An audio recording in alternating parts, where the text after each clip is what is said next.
મુંબઈમાં ભારે વરસાદનો કહેર યથાવત છે। વહેલી સવારથી જ મુંબઈમાં વરસાદ વરસી રહ્યો છે। અનેક વિસ્તારોમાં વરસાદી પાણી ભરાઈ ગયા છે, તો સાથે જ અંધેરી સબવેમાં પાણી ભરાઈ જતા સબવે બંધ કરવાની પણ ફરજ પડી હતી। મુંબઈના રસ્તાઓ પરથી તો જાણે નદીઓ વહેતી હોય તેવા દ્રશ્યો જોવા મળી રહ્યા છે। ચેમ્બુર છે, વિલે પાર્લે છે કે જ્યાં પાણી ભરાતા મુશ્કેલીનો સામનો લોકો કરી રહ્યા છે।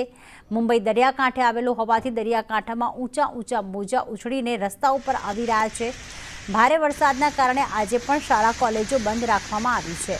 હવાઈ સેવા પ્રભાવિત થઈ છે। અનેક ફ્લાઇટ્સ મોડી પડી રહી છે કારણ કે વિઝિબિલિટી ખૂબ જ ઓછી છે। એરપોર્ટ જતા રસ્તા ઉપર પણ પાણી ભરાઈ ગયા છે। એરલાઇન્સે મુસાફરોને એરપોર્ટ આવતા પહેલા ફ્લાઇટ્સની સ્થિતિ ચકાસવાની સલાહ પણ આપી દીધી છે। મુંબઈ સહિત થાણે અને પાલઘરમાં આજે વરસાદનું રેડ એલર્ટ આપવામાં આવ્યું છે। મુંબઈમાં 21 ઓગસ્ટ સુધી એટલે કે હજી પણ 3 દિવસ આજે આવતીકાલે 21 તારીખે ભારે વરસાદની આગાહી વ્યક્ત કરવામાં આવી છે। મહારાષ્ટ્રમાં ભારે વરસાદથી અત્યાર સુધી 7 લોકોના મોત થયા છે। 200થી વધુ લોકો પૂરના પાણીમાં ફસાયા હતા। તો માયાનગરી મુંબઈ અત્યારે જળબંબાકારની સ્થિતિનો સામનો કરી રહ્યો છે। અમારી પાસે કેટલાક દ્રશ્યો પણ છે। તે દ્રશ્યોમાં દેખાઈ રહ્યું છે કે દરિયાકાંઠે ઊંચા મોજા તો ઉછળી રહ્યા છે, પરંતુ વિઝિબિલિટી ખૂબ લો દેખાઈ રહી છે। તો આ તરફ 4 વ્હીલર પણ અડધી ડૂબી જાય તેટલા પાણી મુંબઈ શહેરના અલગ વિસ્તારોમાં ભરાયા છે। જાણે કે નદીઓ વહેતી હોય રસ્તા ઉપરથી તેવા દ્રશ્યો જોવા મળી રહ્યા છે।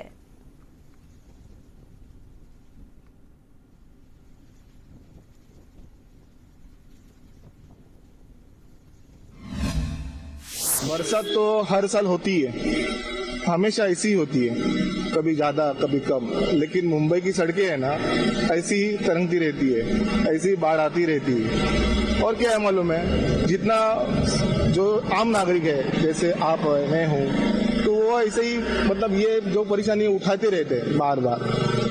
उनको जितना उनके घर का जितना हो सके ना वो उतना कर सकते हैं। तो क्या है, ये तो बाढ़ तो उन लोग के लिए नॉर्मल है, लेकिन वो काम करते ही रहेंगे बेचारे। मैं इतना ही अपील कर सकता हूँ कि जो अभी जो लॉन्ग डिस्टेंस में जो काम करते हैं, बड़े इसमें काम करते हैं, पनवेल जो जहाँ जाता है वो घर पे ही रुके। बहुत परेशानी हो रही है। अभी यहाँ पे पानी भरा है, यशवी रोड पे पानी भरा हुआ है, अपना सबवे पे पानी भरा हुआ है। सुबह तो मिलन सबवे पे पानी हुआ था, अंधेरी ब्रिज के नीचे पानी लगा हुआ था, तो प्रॉब्लम तो होता ही है। वेदर बहुत ही सुंदर है, पर ये वाटर लॉगिंग का इश्यू बहुत ही सिवियर है और मेरे हिसाब से ये साइक्लोन आज शाम तक खत्म हो जाना चाहिए। तो कल से I think Mumbai should be normal. मुझे लगता है work from home after covid we all are blessed with that, so that is not an issue. Work should not be hampered because of heavy rains.